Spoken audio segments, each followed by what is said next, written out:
नमस्कार, मैं प्रोफेसर राजेश भोरे आज की इस महत्वपूर्ण वीडियो में फिर से आपका सर स्वागत करता हूं। और आज का महत्वपूर्ण वीडियो इसे बार बार देखकर समझेंगे और लिखने लायक अच्छी तरह याद करेंगे। तो आज का बहुत ही इम्पोर्टेंट टॉपिक है एपिडेमियोलॉजी। तो चलिए उसे समझते हम अपने नोट्स के माध्यम से। एपिडेमियोलॉजी यानी महामारी। तो चलिए एग्जाम का क्वेश्चन है, डिफाइन द टर्म एपिडेमियोलॉजी यानी महामारी विज्ञान शब्द को परिभाषित करें। उस एपिडेमियोलॉजी की एनलिस्ट यानी सूचीबद्ध करे एंड एक्सप्लेन यानी समझाए इस डिफरेंट टाइप्स ऑफ एपिडेमियोलॉजी यानी महामारी विज्ञान के विभिन्न प्रकारों को सूचीबद्ध करे और समझाए। Now answer, epidemiology is the study यानी महामारी एक अध्ययन है। और किसका अध्ययन है? तो of the distribution and determinants of health related events and diseases यानी स्वास्थ्य संबंधी घटनाओं के वितरण और निर्धारकों और स्वास्थ्य समस्याओं का कहा तो इन द पॉपुलेशन यानी जनसंख्या में एंड एप्लीकेशन ऑफ नॉलेज यानी ज्ञान के अनुप्रयोग का अध्ययन है। यह सब किसके लिए? तो टू कंट्रोल हेल्थ प्रॉब्लम्स यानी स्वास्थ्य समस्याओं को नियंत्रित करने के लिए। The different epidemiological methods are as follows यानी विभिन्न महामारी विज्ञान विधियां इस प्रकार है।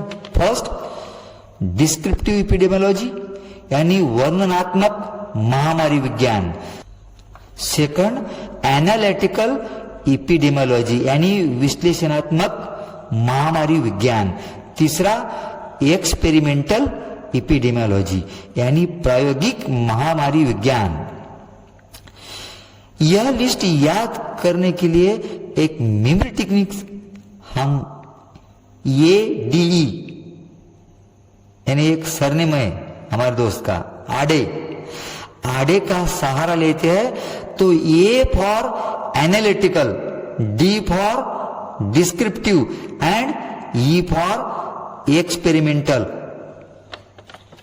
तो आसानी के लिए आडे की महामारी के ये से एनालिटिकल एपिडेमियोलॉजी समझते हैं यानी विश्लेषणात्मक अध्ययन। These comprise of two distinct types of observational studies यानी इनमें दो अलग अलग प्रकार के अवलोकन संबंधी अध्ययन शामिल है।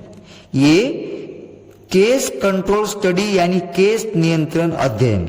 बी, कोहोर्ट स्टडी यानी समूह अध्ययन। ये केस कंट्रोल पार्ट के लिए पॉइंट्स हम याद करते हैं RF से। R से रेट्रोस्पेक्टिव स्टडी यानी पूर्वव्यापी अध्ययन। F से from effect to the cause यानी प्रभाव के कारण तक। S से स्टडिंग द डिसीज यानी बीमारी का अध्ययन करे। And C, if you can associate risk factors to it यानी और देखें कि क्या आप जोखिम कारकों को इससे जोड़ सकते हैं। अब B पार्ट है कोहोर्ट स्टडी यानी समूह अध्ययन के 3 पॉइंट्स PFS, पहला RFS और दूसरा PFS। P से याद आएगा प्रोस्पेक्टिव स्टडी यानी भावी अध्ययन। F से from cause to the effect यानी कारण से प्रभाव तक। S से स्टडिंग द रिस्क फैक्टर यानी जोखिम कारक का अध्ययन करना। किसके लिए? तो to see if disease is associated with it यानी यह देखने के लिए कि क्या बीमारी इसके साथ जुड़ी है। From both these study designs one can determine in दोनों अध्ययन डिजाइनों से कोई यह निर्धारित कर सकता है वेदर अ स्टैटिस्टिकली सिग्निफिकेंट एसोसिएशन एग्जिस्ट, यानी कि क्या सांख्यिकीय रूप से महत्वपूर्ण संबंध मौजूद है। किसके बीच में? तो between a disease and a suspected factors, कि किसी बीमारी और संदिग्ध या संशयित कारक के बीच संबंध मौजूद है या नहीं।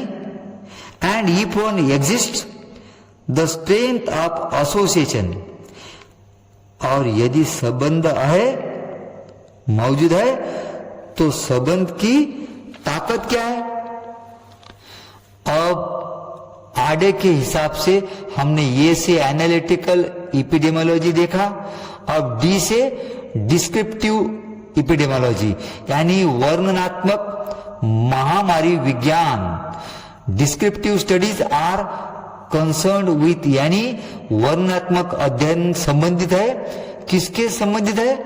तो with the distribution of disease और health related characteristics in human populations, यानी वर्णनात्मक अध्ययन मानव आबादी में बीमारी या स्वास्थ्य संबंधी विशेषताओं के वितरण and identifying the characteristics with which the disease in question appears to be associated, और उन विशेषताओं की पहचान करने से संबंधित है जिनके साथ संबंधित बीमारी जुड़ी हुई प्रतीत होती है।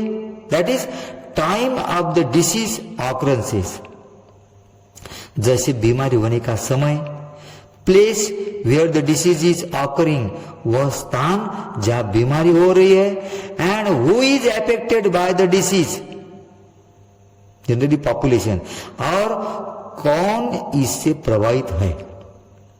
रोग जनसंख्या में the time distribution means the study of when does the disease occur, समय वितरण का अर्थ है बीमारी कब होती है।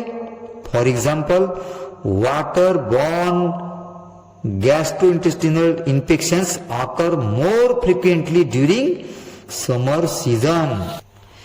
इन प्लेस डिस्ट्रीब्यूशन स्थान वितरण में we can study the occurrence of diseases in a particular geographical area. हम किसी विशेष भौगोलिक क्षेत्र में बीमारियों की घटना का अध्ययन कर सकते हैं।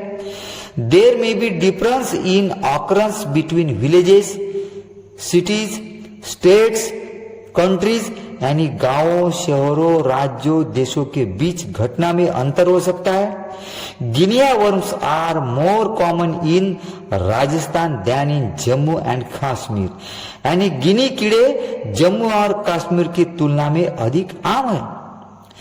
Person distribution indicates the persons who get the diseases more frequently, यानी व्यक्ति वितरण उन व्यक्तियों को सूचित करता है या इंगित करता है जिन्हें यह रोग अधिक बार बार होता है। Example whooping cough is common in children, यानी उदाहरण के लिए काली खांसी बच्चों में आम है।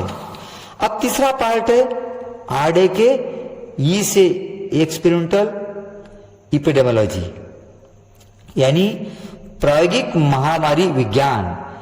The aims of experimental studies are as follows, यानी प्रायोगिक अध्ययन के उद्देश्य इस प्रकार है। पहला पॉइंट है to provide scientific proof of, यानी वैज्ञानिक प्रमाण प्रदान करना, किसका? तो ऑफ इटियोलॉजिकल, यानी जिसमें रोगों की कारणों की पढ़ाई होती है, यानी जिस कारणों से वह रोग हुआ, और रिस्क फैक्टर्स, यानी जोखिम कारकों इनका, यानी इटियोलॉजिकल और रिस्क फैक्टर्स का वैज्ञानिक प्रमाण प्रदान करना। विच में परमिट द मॉडिफिकेशन, यानी जो उन बीमारियों के संशोधन और कंट्रोल दोज डिसीजेस या नियंत्रण की अनुमति दे सकता है। दूसरा point two provide a method, यानी स्वास्थ्य में सुधार के लिए एक विधि प्रदान करना, जो मेथड में ऑफ मेजरिंग द इफेक्टिवनेस जो स्वास्थ्य सेवाओं की प्रभावशीलता and efficiency of health services, आरोग्य सेवाओं की कार्यक्षमता या दक्षता को एक मेथड यानी एक विधि प्रदान करना। किसके लिए? तो फॉर द प्रिवेंशन, जो बीमारी की रोकथाम, कंट्रोल, नियंत्रण एंड ट्रीटमेंट ऑफ डिसीजेस, उपचार and improve the health of the community, तथा समुदाय के स्वास्थ्य में सुधार के लिए एक मेथड यानी एक विधि प्रदान करना, एक मेथड प्रदान करना। तीसरा point, the experimental studies can be conducted, यानी प्रायोगिक अध्ययन किया जा सकता है। किस पर? तो इन एनिमल्स और ह्यूमन बीइंग्स, तो जानवरों या मनुष्य पर। इस तरह ये वीडियो लिखने की क्षमता आने तक repeat repeat repeat, comment, share